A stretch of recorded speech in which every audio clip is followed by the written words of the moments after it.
अस्सलाम वालेकुम ख़वातीन और हज़रात, आज की अहम और चौंका देने वाली खबरों के साथ मैं हूँ फराह खान और आप देख रहे हैं रज़िया न्यूज़। मुल्क और दुनिया के हालात, सियासी उतार चढ़ाव, माशी झटके और दिल दहलाने वाले हादसात पर एक तफसीली नज़र। सबसे पहले बात करते हैं फैसलाबाद के दिल दहलाने वाले वाक़े की। शहर की एक केमिकल फैक्ट्री में गैस लीकेज के बायस होने वाले जोरदार धमाके ने पूरे इलाके को लर्जा कर रख दिया। अफसोसनाक खबर यह है कि इस हादसे में जाबाक होने वालों की तादाद 20 हो चुकी है, जिनमें मासूम बच्चे और खवातीन भी शामिल हैं। 7 अफराद जख्मी। रेस्क्यू हुक्काम के मुताबिक धमाके की शिद्दत इतनी ज्यादा थी कि करीब वाक़े मुत्तहदा घरों की छतें भी गिर गईं।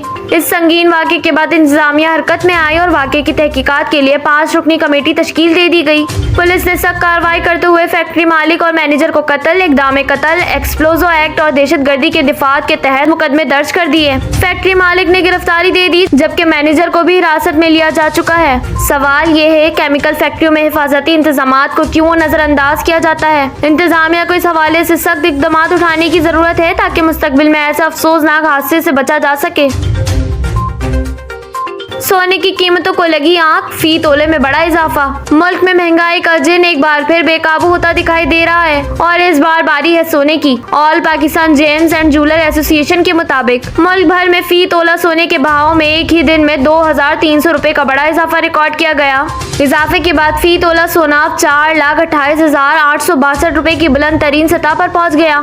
इसी तरह 10 ग्राम सोने की कीमत में भी 1,972 रुपए का इजाफा हुआ, जिसके बाद इसकी कीमत 3,67,680 रुपए हो गई। एसोसिएशन का कहना है कि आलमी बाजार में भी सोना $23 इजाफे से $4,062 फी औंस पर ट्रेड हो रहा है। आम आदमी के लिए सोना खरीदना अब तकरीबन नामुमकिन हो चुका है। फ्रांसीसी कमांडर का बड़ा एतराफ़। बैनुल-अक़वामी मीडिया में पाकिस्तान की दिफाई हिकमत अमली का एतराफ़, जहां फ्रांसीसी नेवल एयर बेस के कमांडर कैप्टन योक लो ने वाज़ेह तौर पर कहा है कि मई 2025 में भारतीय फिजाइया की जदीद राइफल तैयारे चीनी तैयारों की तकनीकी बरतरी के बायस नहीं गिरी थी, बल्कि इनकी तबाही की असल वजह पाकिस्तान का मजबूत दिफाई और मौसर हिकमत अमली थी। कैप्टन लू ने मीडिया रिपोर्ट में कहा कि ये सूरत हाल इंतहाई पेचीदा थी, जिसमें 114 से ज़ायद लड़ाका तैयारे शामिल थे और इतनी बड़ी तादाद में अहदाफ मौजूद होने के बावजूद किसी भी तैयारे को निशाना बनाना आसान नहीं था। ताहम इनके मुताबिक पाकिस्तान ने इस लड़ाई को भारत के मुकाबले में कई बेहतर अंदाज में हैंडल किया और अपनी दिफाई सलाहियतों को साबित किया। फ्रांसीसी कमांडर का ये बयान पाकिस्तान के फिजाई दिफाई की बरतरी और पेशा वराना महारत पर एक महर साबित करता है। ईदी फाउंडेशन का इंसानियत को सलाम, 15 साल बाद बिछड़ी लड़की वालिदैन के हवाले। इंसानियत और खिदमत की एक शानदार मिसाल कराची में ईदी फाउंडेशन ने 15 साल कबल लवारिस हालत में मिलने वाली एक लड़की को बड़ी कोशिशों के बाद आखिरकार इसके वालिदैन के हवाले कर दिया।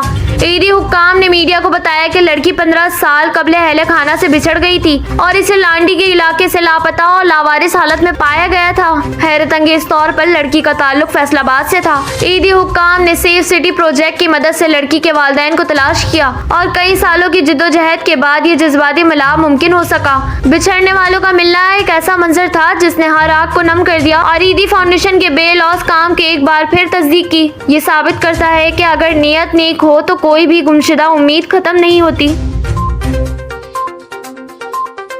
गुज़िश्ता रोज दुबई एयर शो में भारत के देसी साख्ते जंगी तैयारे तेजस के गिर कर तबाह होने और पायलट की हलाकत के वाक़े पर भारतीय मीडिया में एक नया तनाज़ा खड़ा हो गया। भारतीय एंकर अर्नब गोस्वामी ने इस हादसे का सारा जिम्मेदार बराह रास्त अमरीका को ठहरा दिया। गोस्वामी का कहना है कि हादसे की बड़ी वजह अमरीकी कंपनी जनरल इलेक्ट्रिक की जानिब से तेजस के लिए GI 404 इंजन की ताखीर से फराहमी थी, जिसने भारत की दिफाई तैयारी में खलल पैदा कर दी। इनके मुताबिक अमरीकी हुकूमत ने जानबूझकर इंजनों की डिलीवरी करने की कोशिश की क्योंकि वो LCO प्रोग्राम और तेजस को अपने लिए खतरा समझते हैं। उन्होंने कहा कि तेजस अमेरिकी कंपनी के बनाए इंजन से चलता है और जनरल इलेक्ट्रिक भारत का कभी दोस्त नहीं रहा। ये एक ऐसे संगीन इल्जाम है जो दोनों ममालिक की दफाई ताल्लुकात पर सवालिया निशान खड़ा करता है।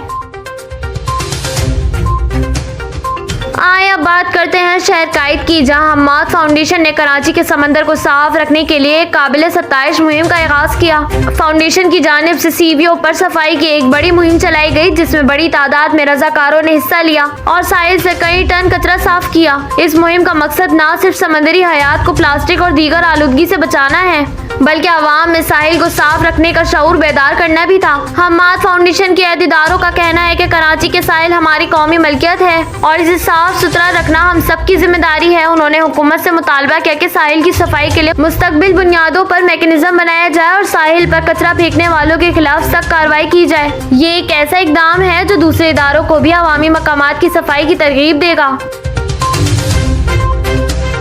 ये थी आज की अहम खबरें। मजीद खबरें और तफसीली तज्जियों के लिए देखते रहिए रज़िया न्यूज़। खुदा हाफिज़।